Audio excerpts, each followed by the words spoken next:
I am that I am.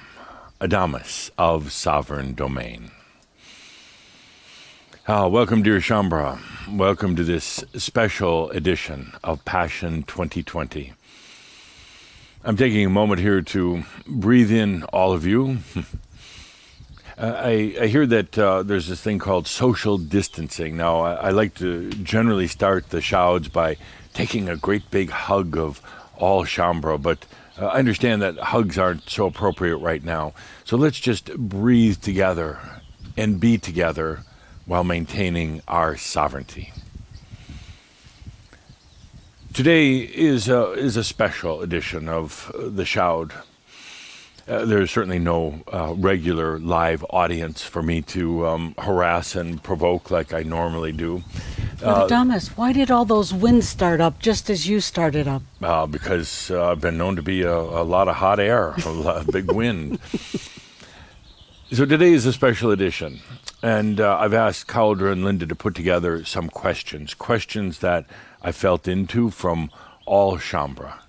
And I have to say, before we go any further, never did I actually imagine being here working with Shambra, being channeled by Cauldre, where I would be sitting at a bar and wearing a very casual clothing, I must say, in this tropical environment. So it's a little bit different for me also. I ask as we go through the questions today that you feel into the many other levels of what's happening in our discussion. Right now, more than anything, is a time to remember.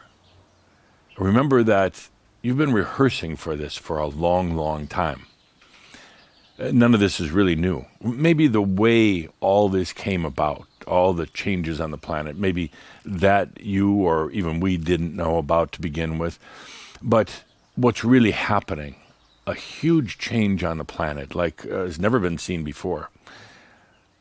All the changes in the other realms with the closing of the Order of the Ark, with the angelic families disbanding, with Gaia leaving, with Earth going quiet for a while. These things you did know. You knew something was going to happen. You didn't know what would precipitate it, how it would actually come to be, but you knew it was going to happen. And you knew it was going to happen at this time of the machines, the time that we're in right now, the time I've talked about quite a bit during our Pronos sessions. And you knew it was going to happen all at the time of your coming to realization. You knew all of these things would converge together. And again, none of it's really new other than maybe the way it came about. But that kind of doesn't really matter. You've rehearsed it for lifetimes. You've rehearsed, it's like kind of like rehearsing your own communion in a way, but this is the communion with yourself. So none of this is really a surprise. None of it is a surprise at all. And I want to go further to say that this right now is such the ideal time to allow your realization. You have time by yourself without nearly as much interference from other people or from the world around you. It's time to allow your realization, and that's all you have to do is allow. That's it. You take a deep breath and you allow. Then you go about whatever you were doing. You continue on with your life, just allowing. I was at the Ascended Masters Club recently, as I am quite often. And there was a lot of interest with all the Ascended Masters about what's happening on Earth. They're all observing. It's like they're watching in to see what's happening with humanity. They asked me, so Adamus, what is it that you really see happening right now? What's the big thing on Earth? And I said to them, dear Ascended Masters, it's not so much about this coronavirus. And it's not even so much about the economy. But it's about a group of Shambra and others, but my concern is with Shambra. It's about a group of Shambra remembering it's the time of the fruit of the rose right now. It's the time to remember the way to realization. That's it. It's something you plan for. It's something you've rehearsed. It's something that comes now. And I said to my dear fellow Ascended Masters that I see by the end of your summertime that there could easily be 1,000 realized humans, 1,000 realized Shambra. And all they need to do right now, and not to work at it, not to stress about it, but simply to take a deep breath and become it. You've spent lifetimes and lifetimes and lifetimes working on it, whether it was through spiritual studies, whether it was just your own path that you chose. You've spent lifetimes waiting for the right time, and now it's here. Now it's here. So I'm going to be, you could say, reminding you, encouraging you in these next few shouds to stop and just allow your realization. So I've asked dear Linda to put together, with Cauldre, to put together some questions, because I know there's so much on your mind. So this is a little bit different. I won't be going out into the audience because there is none. And we'll get straight to the point with the questions that Linda is going to read. With that, let's begin, dear Linda. Okay. And may I still call you Linda of Isa, even though all the angelic families are disbanded? As long as it's appropriate, certainly. It is. Thank you. Thank you very much. I think you mean it nice. Indeed. Thank you. Okay. It seems that nobody saw the COVID-19 pandemic coming, including psychics and channeled entities. Can you comment on that, please? Indeed. When a psychic or a prophet looks into the future, they're really looking into potentials. And they're generally attracted by the potentials that are closest to them, that they have the most energetic connection with. Nobody really even knew what was going to cause this, but many were aware that something was going to happen on Earth. Something had to change. And it had to change because, first of all, there was too much consciousness coming to the planet. Something had to change. All of the other stuck energy, something was going to come to shake things up. There were many who predicted an economic collapse on the planet, but they didn't really understand why it was coming about. And that's why so many simply didn't see this thing called the virus. Not to pat myself on the back, but I'm known to do that occasionally. Or if you would like to pat me, dear Linda, on the back. I did indeed say back in Pronost 2014 that there would come a virus to the planet. And this virus would be devastating in many ways, that this virus the cure for it would be unknown. And the virus itself would be rather insidious. The fact that just when they thought they knew how to contain it, that it would mutate, it would change, and it would continue on for a while. But I didn't know exactly when. I didn't know it would be this exact thing called the coronavirus 19, because as many of you know, there are many viruses on this planet as there are stars in the heavens. I mean, there's a lot of viruses. So nobody knew exactly how it would come about, but many were aware that there would be changes that would come about the planet, and some actually predicted great economic changes.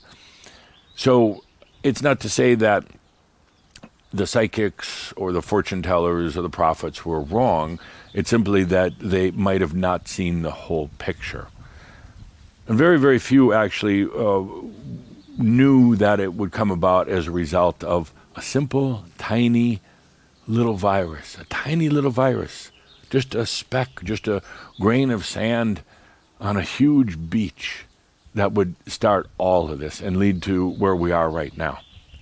So that's one thing to understand, that nobody can really see the exact future, because the future even is subject to change. It's subject to the potentials at hand and what potentials humans pick. So with that, good question to begin with. Second part to it. Yes. Also, a few Shambro have asked why you didn't tell us about this beforehand. Why I didn't tell you about it beforehand? Well, I will beg to differ with you a little bit. First of all, if you remember a number of years ago, I did say there would come a virus to the planet. I didn't give an exact date or time because we simply don't realize that yet until it actually occurs. The other thing I do remember suggesting to all Shambra that you stock up, have a 1-2 month supply of food and water and necessities, and toilet paper, of course, something that Linda has mentioned a number of times. So I certainly indeed did mention all of that. And when you look back on it, I did talk about the order of the ark closing. I talked about ungrouping. I talked about many of these things actually before they occur. But it's not often that Shambra always listens until, well, it's imminent like it is now. So thank you for that question. Okay. And not to pat myself on the back again, but a little bit. Thank you. So, Adamus, well, we're talking about seeing into the future. Are there any other crisis or huge shifts you'd like to tell us about now before it happens? Good question. Just one in particular. Earth is going to have its ups and downs, but just one in particular, and I've mentioned it before, that in the coming years, in this time of machines that you live in right now with all the technology, there will come a point where there is a rampant computer or technology virus that's going to shut things down. Many computers will have issues and what you call the virus or the bug.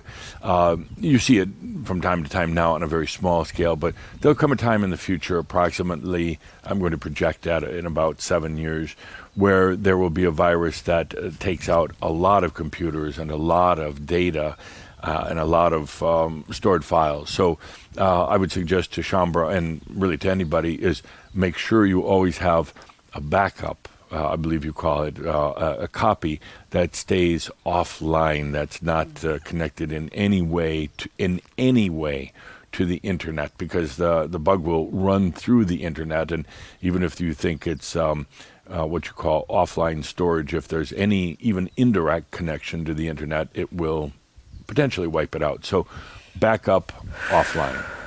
Wow. It almost has to be, because it's anytime there's a virus, whether it's biological or consciousness, it's meant to rebalance things. And in about 7 years, there'll be a need to do a lot of rebalancing of technology. And like the lessons that you're learning now, in a way, it's like you're going through the rehearsal or the preparation for this computer virus crisis that's occurring, to make sure to have everything backed up and to have your backup, your personal backup of food and water and other necessities in your life. So you're kind of going through a rehearsal, and like what you're learning now in this particular pandemic, a lot of changes occur, a lot of things happen, and ultimately a lot of good can come from it. So thank you.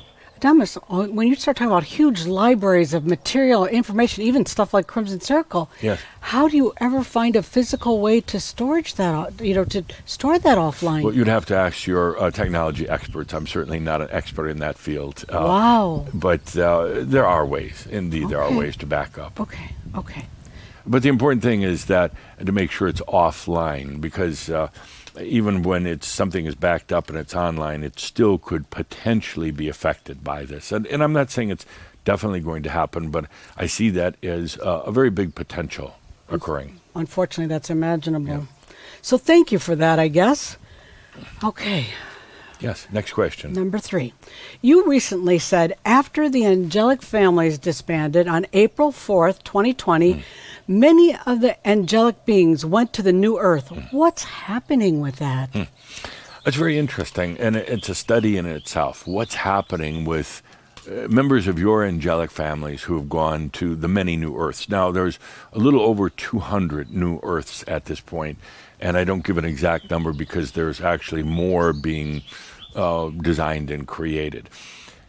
most of the members of the angelic families went there. Not all, because there are some who are just choosing to wander around creation right now. Some lost and aimless, others simply not ready to commit to a new earth.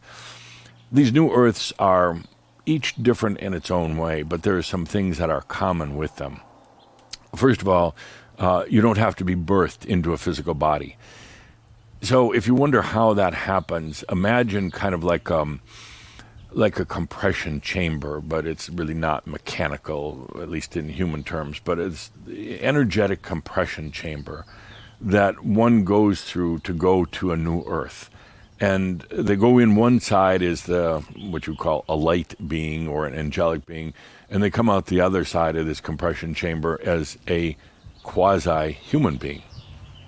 They have all the attributes of biology without having to be born.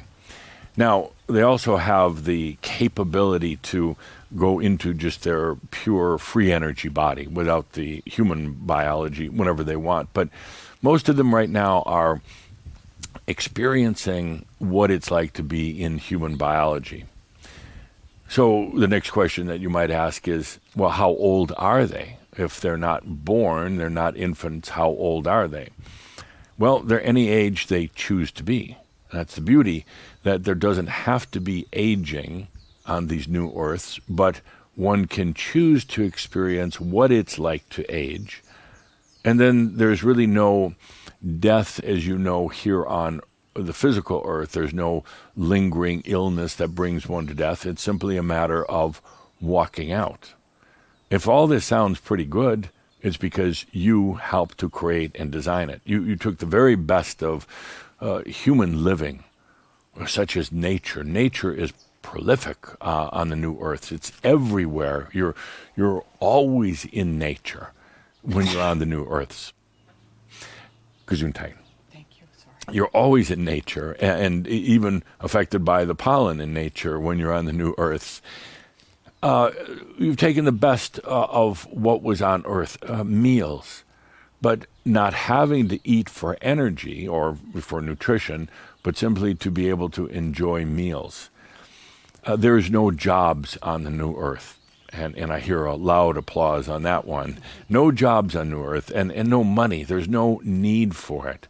The New Earths are a way to experience oneself in the most intimate and sensual nature. On the New Earths, there are no groups, there are no families, there are no clubs, there are no organizations. But yet the beings on New Earth have a lot of friends. In other words, they don't find or they don't want that tight bonding that's occurred. And again, if all this sounds wonderful, it's because you helped to create it. On the New Earth, one becomes very intimate with themselves, and that's what the real experience is about. There's nature and there are other beings, but these are like wallpaper or backdrops. These are the decorations for one's new reality on the new earth to really come to themselves, to come into their own energy and to be in the midst of the experience of their own sovereignty. Now, somebody just asked about sex. Well, what about sex? Well, on the new earth, sex is a very important attribute because it is here on this planet Earth. But you'll find people engaging in the act of making love to themselves and learning about that thoroughly before they ever make love to another being. It's not a law, it's not a rule, it's just the way of being on the new earth. To love yourself physically, as Tobias talked about so often in the Sexual Energy School with Aliyah, to love yourself emotionally, without guilt or shame, to love yourself for just your beingness, for your awareness, to deeply fall in love with yourself. And it doesn't have to be just physical, but it can be. Once somebody comes to that point and comes to a point of loving themselves, then they can share that with another being without marriage. Oh, there's right now, there's no marriage on the new earths, and I highly doubt if there ever will be. And yes, you're right, there are no lawyers on new earth. There's no need for these things, and you've carefully worked with others to design the new earth with the very, very best attributes, which are simply physical sensuality, a sensuality that goes very deep into the being, that allows the being then to connect with their own energy. So you could say the templates for the new earth are about sensuality that puts one into a deep feeling, not mental, but feeling connection with their own energy. The new earths now have not been populated with large numbers for a long time. It's been very, very recent. So there's still a lot of learning. There's still a lot of experiencing. And this will continue. But what I haven't seen, and I don't think we'll see on the new earth, things like sorrow and things like hatred and things like feeling you have to take something from somebody else. You're not bound by families, nor jobs, nor government, nor religion. So there is a tremendous amount of freedom. And I know some of you are almost licking your chops to get there. But we've got some things to do here on earth. And in a way, you are there, you have been there, you help to create these places. So good question. Thank you. Okay. So, who is coming to classic Earth? Our planet now. Are the first-timers still coming to Earth? There was a large influx of new ones coming to this planet for the last 3 decades in particular, 4 decades. A lot of new ones coming in that had never been to Earth before. Many of them went through kind of a training or like a preschool before they came here to learn about the ways of the humans. And a lot of those have now gone. A lot of them left prior to this whole pandemic, and a lot of them left at the time of the pandemic. They came here to be in, you could say, ground zero of humanity, and then to take that experience with them to go to the new earths, then to help teach others, and to help share with them what the classic or old earth was like. Right now, there are, and for the short future, there will be no new ones coming to the planet. So all those who are reincarnating will be the ones who have been here before that are continuing in the sequence of their lifetimes on this planet. So basically, to answer your question, none of the new ones are coming in right now. This may open up later on, but it's the time for the ones who were in the cycles of incarnations to come back in and to complete their incarnations on the planet. What that also ultimately means is a reduction in the population. It'll go up a little bit more before it starts declining. And you'll find even some of those who have been on the incarnational cycle on this planet Earth will now be going to the new Earths, because in a way, it's a lot easier there. I mean, the experience isn't as intense in some ways as it is here, but in a way, it's a lot easier experience.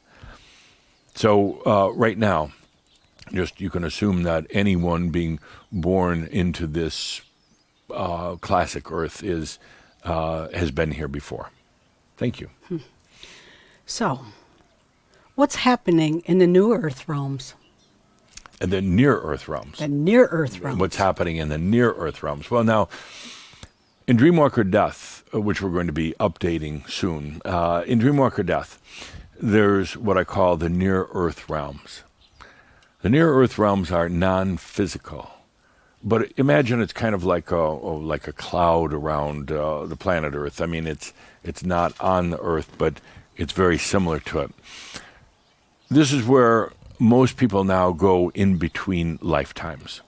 In the past, particularly up to centuries ago, Oftentimes one would leave the physical life on this planet and go back to what we call the Bridge of Flowers and back to their angelic families. But now nearly all beings are going to the near-earth realms. The near-earth realms are very, very similar to this earth. Most everybody has the appearance of a physical body.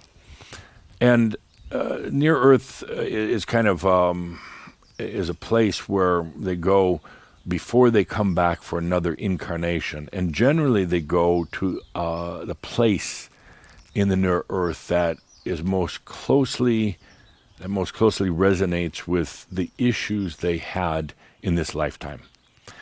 So what that means, if you were an alcoholic in this lifetime, you died an alcoholic, you would probably go to a bar in the near earth realms. Seriously, because this is where you have an energetic connection, an energetic resonance.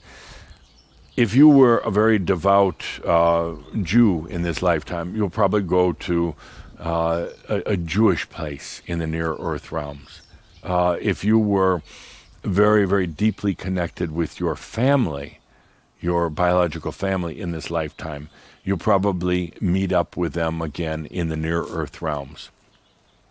So most are going to the near earth realms now, but there are, you could say, new corridors, new places within the near earth realms right now that are for kind of a fast-paced reincarnation cycle to come to realization. It's for the more conscious beings that they'll go there to really, they want to learn about their incarnations, their past, and they want to learn about now how to bring that to closure. So there's a lot more resources right now, you could say, in the near-earth realms. The near-earth realms used to be very clear and open. It's kind of like a place for rest and relaxation before you came back for another lifetime. But particularly in the last century and last 3 or 4 decades, they got very kind of condensed and, I'll use the word, polluted.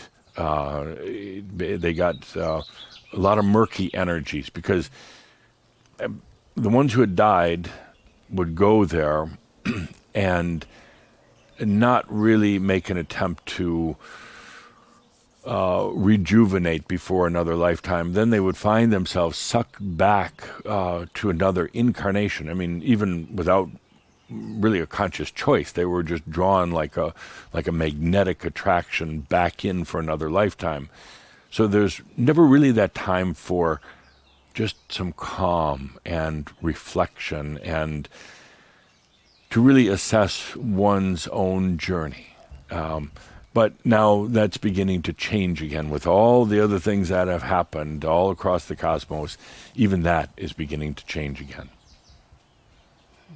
But basically, the near-earth realms have been pretty congested for a while, and not a place I'd necessarily want to go to in between lifetimes, not to hang out in most of these places. Okay. Thank you. You also said that the alien interferers would no longer be able to interfere with our planet and humanity. Where did the aliens go? Yes, and when I say aliens, I do want to be a little bit more specific. I guess we're all aliens. We all come from other places. But I'm talking about the beings who never chose to take on a physical incarnation, to really get into the planet, to do what you're doing as humans. They were oftentimes from other realms, physical and non-physical, but mostly non-physical. And they kind of hung around the peripheral of Earth. You know, they didn't come down here and take on the body and go through incarnations. They just kind of hung around. So you'd ask, well, why did they hang around? What was the purpose?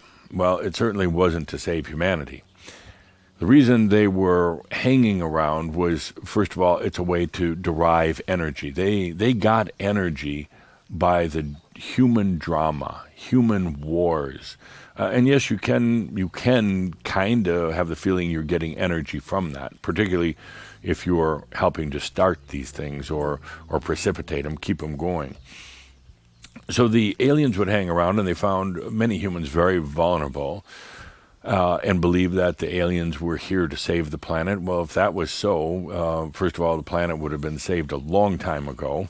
And secondly, there's nothing to save the planet from. There's simply nothing. Humans are going through their experiences. So with all the shifts going on, shortly after the Order of the Ark announced that it was closing, the aliens were banned from being here anymore. They were allowed before because it was simply part of the whole experience. It was part of allowing all energies. But now humans are taking more and more responsibility for the planet, especially with Gaia leaving and especially with what you're going through now. The aliens, the interferers, I will call them, are basically banned from being here. And there's some ways that it's done energetically so that they simply can no longer interfere with the ways of the planet. Some of them are trying to stick around, but finding it nearly impossible.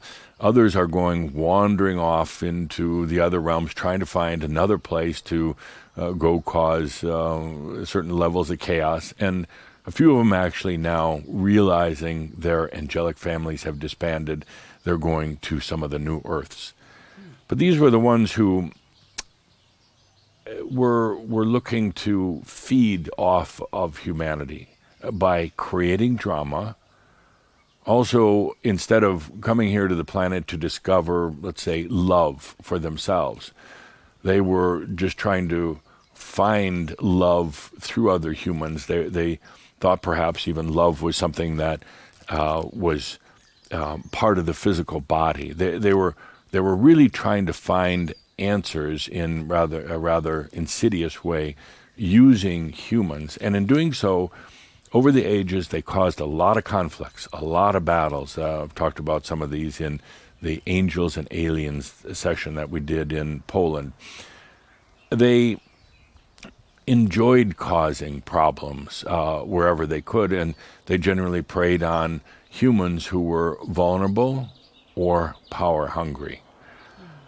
I've never been a fan of these interferers, that I'll call them. Sometimes I refer to them as just the aliens, but they're the interferers because they have brought little, if any, good to the planet. I consider them cowards because they won't come down here like you have done and take on a physical body and forget who you are and where you come from.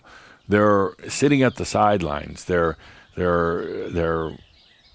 interfering and they're taking energy that they really actually don't have any right to. So they're really the cowards of the universe.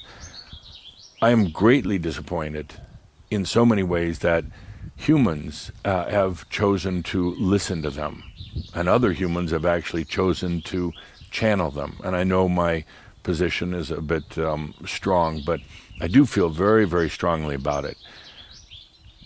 It takes tremendous courage for any soul being to come here and to go through incarnations. It takes tremendous courage to go into the very depths of oneself to discover their sovereignty, their energy, and their consciousness. The ones who are just screaming and yelling from the sidelines, who are interfering with the humans who are really trying to come to their own beingness, I consider absolute cowards. And this will all come out in due time. Right now, I'm not the most popular being in many circles around the planet, and even some not on the planet, but this will all come out at some point. Thank you. And Caldera can feel his own chest and heart expanding, a little bit of anxiety, me saying these words, but many of you, Shambra, already realize this, and others will come to realize what's been happening with all the interferers, all the games they've been playing, and the true cowards that they are. Thank you. Thank you. Thank you. A lot of humans have died as a result of COVID. Are you sure you're done? Yes. Go ahead, please. Okay. A lot of humans have died as a result of COVID-19. Were the deaths arbitrary, or was there some sort of common reason for them leaving? As we sit here today for this May shout, there are some 3 million cases of this virus on the planet, and a little over 200,000 humans have passed because of this. It's not arbitrary. It's not just somebody accidentally got it when they shouldn't have. There was a large number of people who were ready to leave the planet. There were some who you could say were just kind of temporary visitors here, who really weren't going to stay through all the incarnational cycles anyway. There were some who simply were ready to leave, wanted to leave, and just needed a way out. So there's nothing really arbitrary about it at all. And each and every one of them who has gotten this and passed away because of it should be honored, and not in sorrow, because that sorrow, it crosses through. When they go to the other side, if they're feeling sorrow, it kind of holds them back. They should be honored for taking this on. And some of them did it for their own personal reasons, but also at the same time for somewhat heroic reasons, because what's going to be learned with this intense effort in technology and medicine to understand this virus, what's going to be learned about the human biology is going to be truly amazing. The discoveries that come about, not just in the next 6 months or year, but for years to come, about what is really happening with the biology and what is talking to all the elements of the biology, every cell, every chromosome, every organ. Essentially, it's the aniatron that we've talked about in our discussions. But to come to understand the communication network in the body, and this is going to greatly accelerate the cure for cancer as a result of the research done into coronavirus. Wow. Oh. Wow. Okay. Recently, oil prices hit an all-time low. Is this related to everything else going on right now? The important thing is to remember everything is always related. There is no arbitrary things anywhere, even though sometimes it's hard to connect the dots. But look what's happening. As Linda asked in the question, oil prices down to a historic low. I've actually heard through Calder and some others that they're actually paying people to take the oil. Now, this won't last forever, of course, but it's very symbolic of what's happening on the planet. Look at it energetically. What is oil? Well, it's energy. It's fuel. It's the way your modern world has run now for nearly a century. It's power. It's also very old and very crude. They call it crude oil for a reason. It's time on this planet for new energy. And one of my greatest joys was seeing the price of oil go to zero or below, because it said that humans are actually really ready to make that change.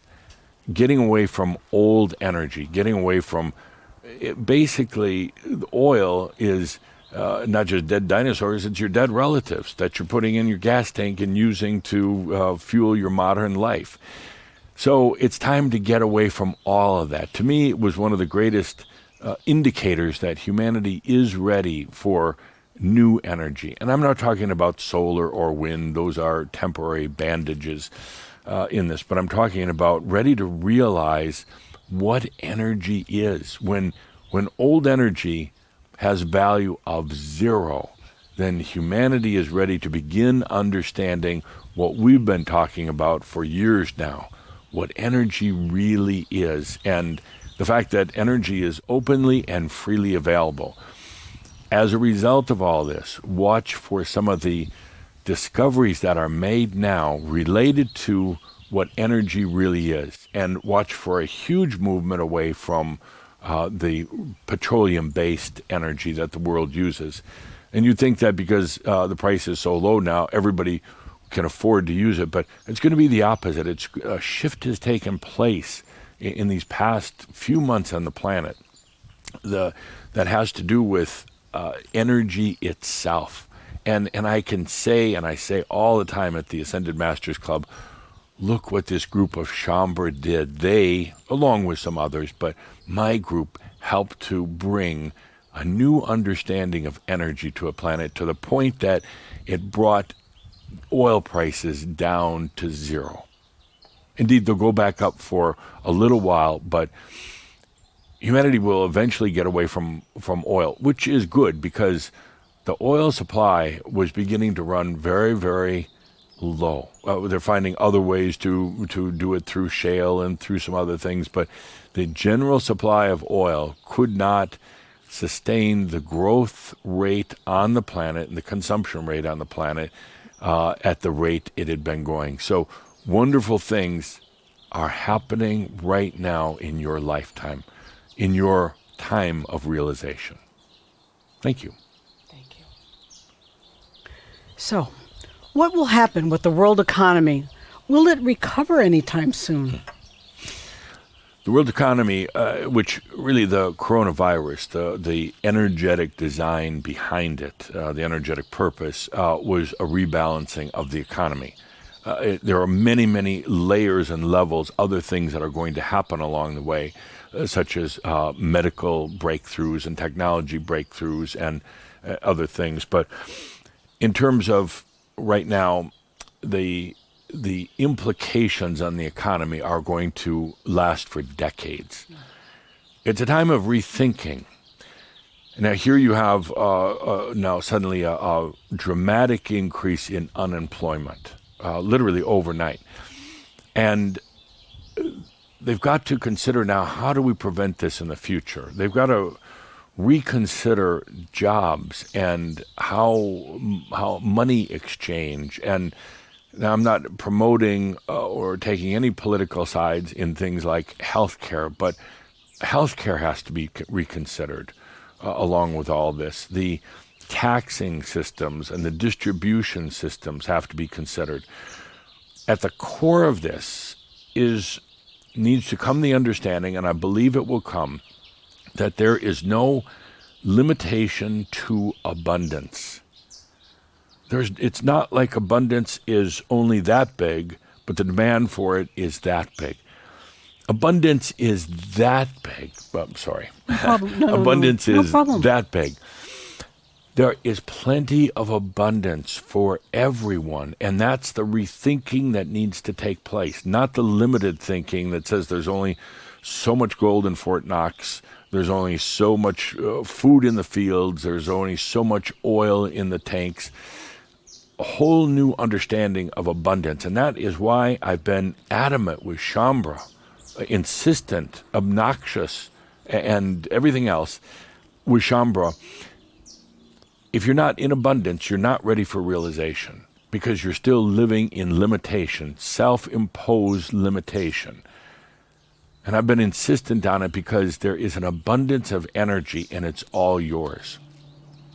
Humanity is going to be reconsidering in many different levels this whole issue of abundance. And it's not just about how to redistribute a small amount to the many people, because that is not abundant thinking. Abundant thinking is realizing there's more food grown on the planet to feed 2 or 3 times the level of people, or there could be.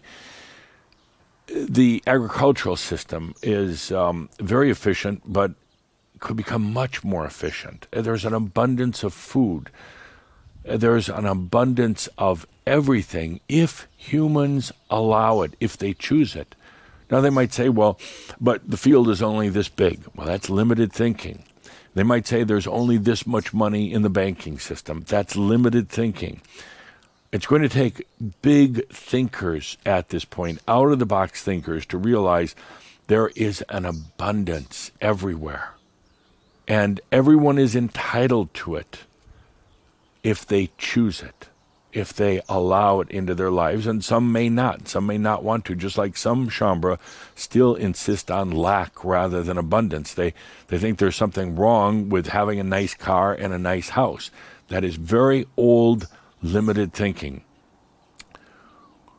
As we talked about in our previous question with the oil, I said that there are going to be discoveries related to energy as a result of all this intensive research and development work that's taking place right now.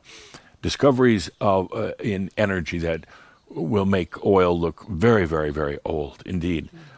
But along with that discovery of energy will become the realization in these discoveries, that there will be a number of them over a period of time, that there is an abundance of energy. And it will cause a redefinition of energy and a redefinition of abundance. There's a lot there. Imagine it's almost this simple, just to be able to pull energy out of your thin air, just to have all the energy you need. Why would anyone suffer? Why would anybody go without if humanity begins to realize the core physics of energy? It'll take them a while to realize what you know, what we've been talking about for the last few years. But once it's realized that energy is everywhere and it can be extracted, it can be brought in and applied to life, and there's plenty of it for everyone, why should there be this economic imbalance on the planet? So you could say a big part of this whole coronavirus thing that's going on is really related to the economy. That's the biggest thing that will happen as a result, but it's related to energy. The systems will be reworked it'll take years and years. It's not going to happen overnight. And there's going to be a lot of politicians, may they be struck by lightning, who are going to argue for the old ways and holding back and not understanding that it's time for abundant thinking on this planet. So, thank you. I love these questions. Okay. Now, You should give me a soapbox instead of a bar. I know, I can see that. Adamus, now take a good deep breath. Okay. And a drink. Okay, a good deep breath and a drink. Okay, you ready? Okay. Adamus, there are a lot of conspiracy theories going on about the virus. Does the coronavirus have anything to do with the new 5G mobile frequencies and technology? Was the virus intentionally released from a laboratory in Wuhan to disrupt Western civilization? Are the chemtrails from airplanes spreading the virus? Yes, if you want to believe that.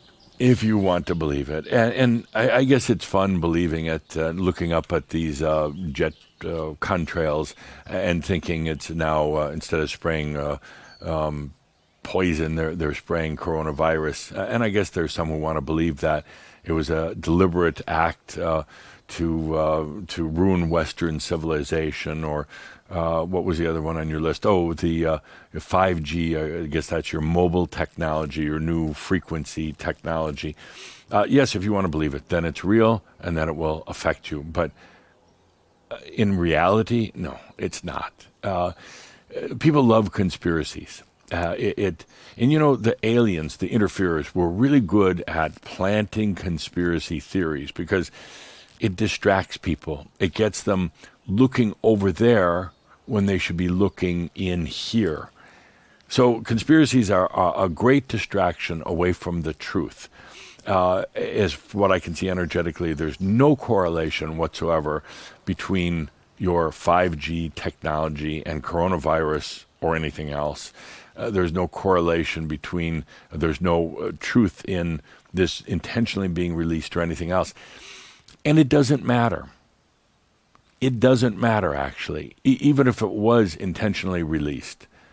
It's the fact that it was time for it. Something had to happen. And it happened to be a tiny little virus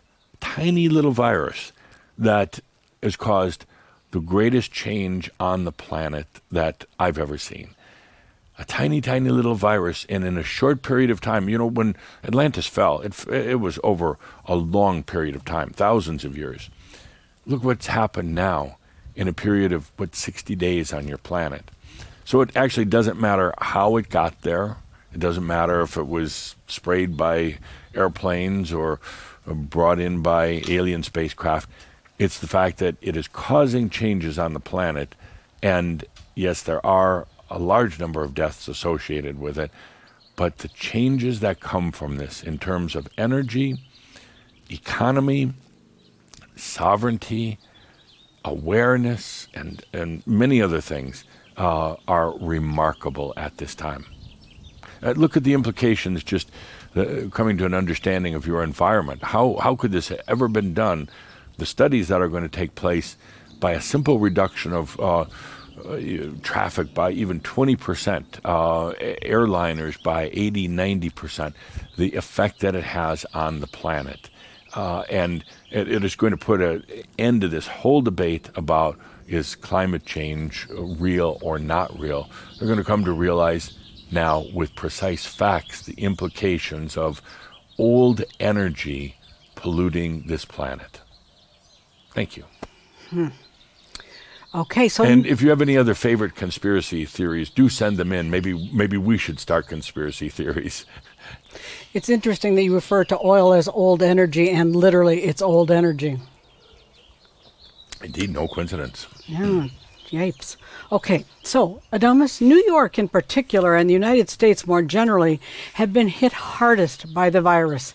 Is there a reason for this? You could say on a surface level it's because in New York people live so closely together, but they do in other places of the world. No, the real reason is, again, this is a virus of economy and energy, but primarily what the world is going to see now is the economy.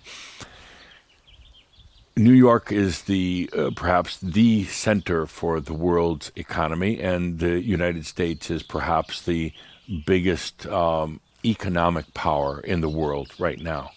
So yes, absolutely, the fact that the virus hit New York so hard and it is hitting the United States hard is in direct relationship to the fact that this is an economic virus.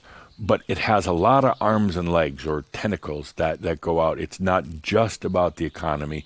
It's going to be about energy. It's going to be about medicine, eventually about artificial intelligence. It's going to be about sharing and caring, and many, many other things that many books will be written about. Good, thank you. Okay. Adamus, how have Shambra around the world been doing during these trying times? I've had more talks with Shambra in the last 5 to 6 weeks than I think in all the time we've ever been together, where you've called me in, where we've talked late at night. And some of you have had anxiety and worry. Some of you just found that with not a lot else to do, you could call in me to chat. And some of you know that right now is such a important time for you in coming to your realization. One of the biggest questions I'm asked when I come to visit with you is, Adamus, what should I be doing right now? What should I be doing right now? And my answer to all of you is the same. Nothing. No, right now is just allowing your realization. Shambra has done particularly well because you've had a lot of training. I think, created social distancing a long time ago, and you've distanced yourself from your families. You've spent a lot of time alone. For most of you, you've been part of groups and organizations for many, many lifetimes, but the lifetime right before this, most of you were very alone. Most of you left all that behind. You realized the churches weren't going to provide the answers. You realized that spiritual groups or other things just weren't going to provide the answers for you. So you left those things. And in the most recent lifetime before this, you were kind of a loner, well, very much a loner. In this lifetime, you tried to fit in once again, and it just didn't work. So you simply allowed yourself to be by yourself. So many of you are not having partners. And even if you do, you maintain a clear definition of your own space. So many Shambra don't have children because you realize that that could be a distraction in this lifetime to your own realization. Many of you are good with talking to other people, but your preference is really to be by yourself. You need that time by yourself. Years ago when we first talked about benching, just go sit on a park bench by yourself. that was so well received because you were already doing it. You were already in your own space. You already learned how to take care of yourself. You already learned that you didn't need the everyday human drama that comes from humans. You had already kind of sequestered yourself. You'd become very independent. So Shambhala around the world has done remarkably well during this time. You've been preparing for it. Remember when we started our session today, I said, it's just a time of remembering what you already know. Many of you actually took heed when I said a number of years ago, have a stock of food and water, toilet paper, and essentials on hand, just in case there are disruptions in the system, and there certainly have been. Good, thank you. Okay. How has the Crimson Circle organization been performing during this crisis? The Crimson Circle, quite well indeed, but I was very clear with them a few years ago. As a matter of fact, it was about 2 years ago, last month, talking to Caldera one night, right here in Kona. And I said to him at that point, get ready. Get ready. Something big's going to happen in about 2 years. It's going to be life-altering, planet-changing. Get ready because in 3 to 5 years, you're going to have new waves of people coming to Crimson Circle. And he took me to heart. He shared most of that with you, dear Linda, and with the Crimson Circle staff, and they took it to heart. They started working on their internal systems, getting everything running more efficiently, clearing out the old, doing things like, I believe, cataloging and organizing, indexing, getting everything ready, but to make sure all the internal systems with your technology, your internet and everything else was ready. And fortunately, you've taken it to heart as an organization, and you put your focus on the ones who are here for their realization in this lifetime.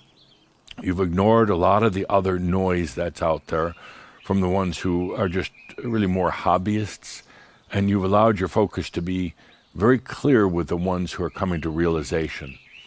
The entire Crimson Circle staff, the full-time and the part-time staff, has done an incredible amount of hard work getting everything ready. And now most of it is. You have a little ways to go, but most of it is. You've endured this financially. You got through some difficult challenges in the last couple months with all this. Thank you in a large part to the support of Shambhala around the world. So when you had to cancel things and refund, which I was delighted that you did that, give back what had been taken in for the canceled workshops, you were ready for this, to go forward. You've just seen the very, very beginning of the new ones coming in, the very beginning of it. It's going to come in waves in the future, and you'll start seeing much more of it in about a year. The reason why is simple. In this whole pandemic time, I'm going to call it the time of the virus, kind of like the Time of Machines book that has to be written. You'd think somebody had used this quiet time to write the book. In this whole time of the virus, there's tremendous deep changes taking place. And these aren't things that you hear about in the news necessarily. Deep changes where people have time now to reflect, to go inside and to say, what do I really want out of life? They can't go out, they can't distract, they can't go to their jobs, so they're at home. And they're saying, what do I really want out of life? That will start a searching process for them. And again, very timely that we just came out with Master's Life 12, Pathways to Realization, because as they search, it won't necessarily be a spiritual path. It could be one of the many other ways we talked about.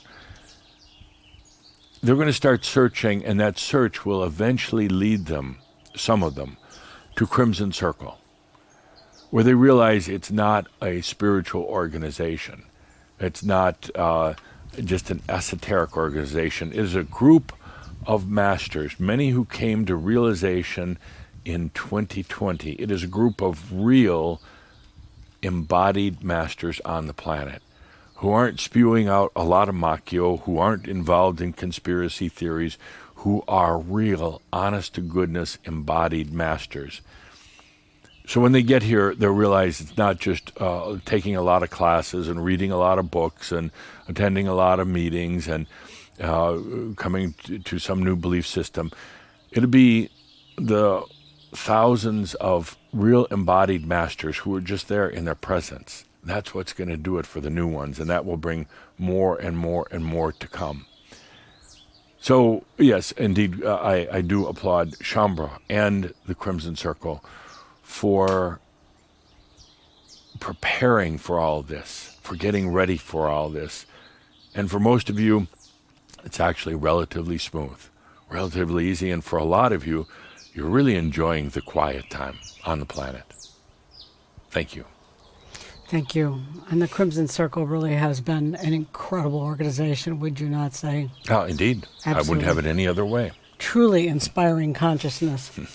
Okay, and I do. Anybody coming into the Crimson Circle, working with the Crimson Circle, I have extremely high expectations of their energetic balance and their commitment to serving Shaumbra. I expect them to be masters because it's only a master who can be in service. Thank you. So, when will the COVID-19 crisis come to an end and things come back to normal? Things will never go back to normal. They just won't. There's a process that people go through in a situation like this. It's kind of like the steps of accepting when one's going to die, but this is one of accepting great changes. First, and what happened to so many was they heard about this coronavirus, but they thought that's over somewhere else in the world. It's not going to affect me. They kind of ignored it. Then as it spread, they were in denial. Well, it's just a flu and it's not that big of a deal. And in a week we'll be through all this. There's just a lot of drama associated with this right now. Well, then reality starts setting in as the next stage, and they start to realize it is here. And I might be vulnerable for whatever reason. I might come in contact with somebody else. I need to start taking it more seriously. And then comes the fear stage, going into fear and anxiety. What if I got it? What if I died? What if I wasn't really here for embodied realization because I'm going to meet my death first before that ever happens? And then there's finally the reality. It's there. The coronavirus is here.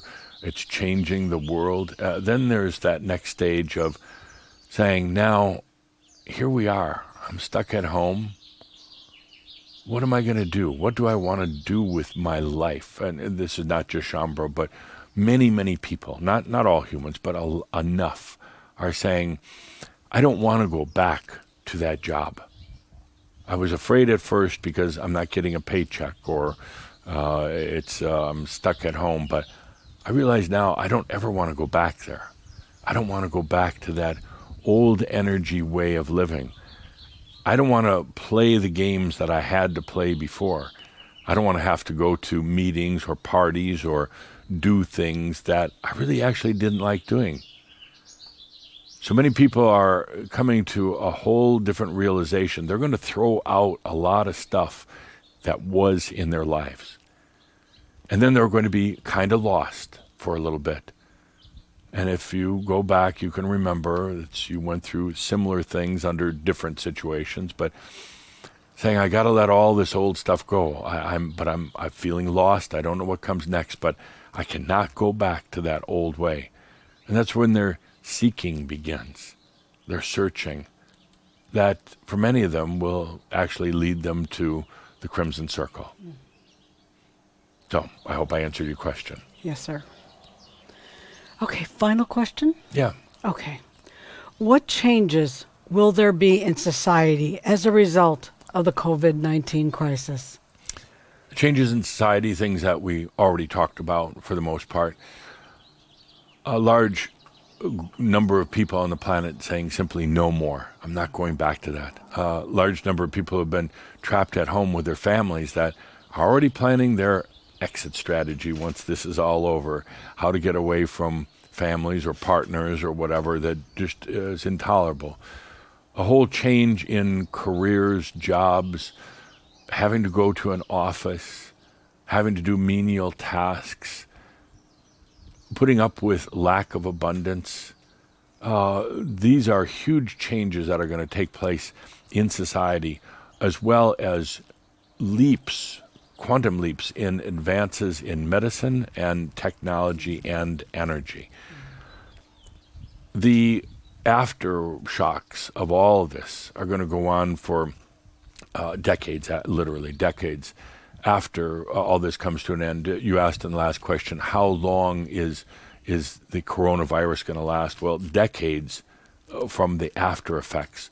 The immediate effects of the proliferation of the virus, most of that will be done by the end of summer, by the end of August. And that's why I said a number of months ago, don't make any big plans or decisions for 6 months. By the end of the Northern Hemisphere summer, most of the virus is going to be gone. There'll be still pockets of it, and there'll be a reemergence of it at some point. It could be in the fall, it could be next winter. And then suddenly, it'll just go away. Suddenly. And not through vaccinations, not through testing, or not through isolation. It'll just be gone from the planet. And why is that? Because consciousness will have moved it out. Consciousness will be coming back into a balance. Economics will come back into a balance. And suddenly, just as quickly as it came to the planet, it will go. But the after effects, the changes on the planet, will go on for decades.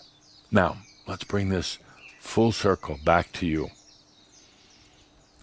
It's no accident that you're here right now, at this time of the virus, at this time of the machines. It's no accident that you've been preparing for lifetimes, that you've been rehearsing this, not the details, but the big picture. It's no accident at all. It's no accident that I've been talking so clearly for the past few years about realization. And then more recently, what it's going to be like to stay here on the planet as a realized master. None of this is coincidence. It's all happening right now. It's why you're here.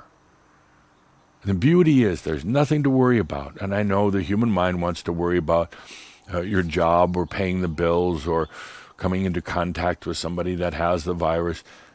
There's nothing to worry about as long as you allow. Nothing to worry about because you planned for this. You knew it was coming. And you knew now you are being called upon. First by yourself, second by me, and third by all that is. You're being called upon to allow your realization now. Now. No more looking at it as it's in the future somewhere. It's now. You are literally being called upon to allow your realization. Let's take a deep breath with that. And all that's transpiring on the planet, none of it's a mistake. None of it's bad. And now we can't even blame it on the alien interferes. This is all in perfect order because, well, as you know, all is well in all of creation. With that, I am Adamus of Saint Germain. Thank you. And so it is. Please be with the good deep breath. Breathing in all these energies, feeling the incredible message here for us. So much within this message is from Adamus. Take that good deep breath. Be with the energies. Breathe the I am here. Breathe in honor of yourself. Take the good deep breath and breathe as the master in the human. Let the energies flow.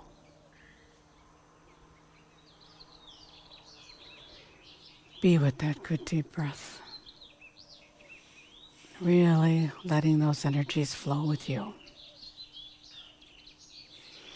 Thank you for being here with us for this shout. You're truly appreciated. Truly allow, as Adamus invites us. Thank you, and we'll be back in June for the next shout. Thank you so much. A huge thanks to Adamus, Jeffrey channeling Adamus, with so much insight, so much expansion. Thank you. Thank you, everyone.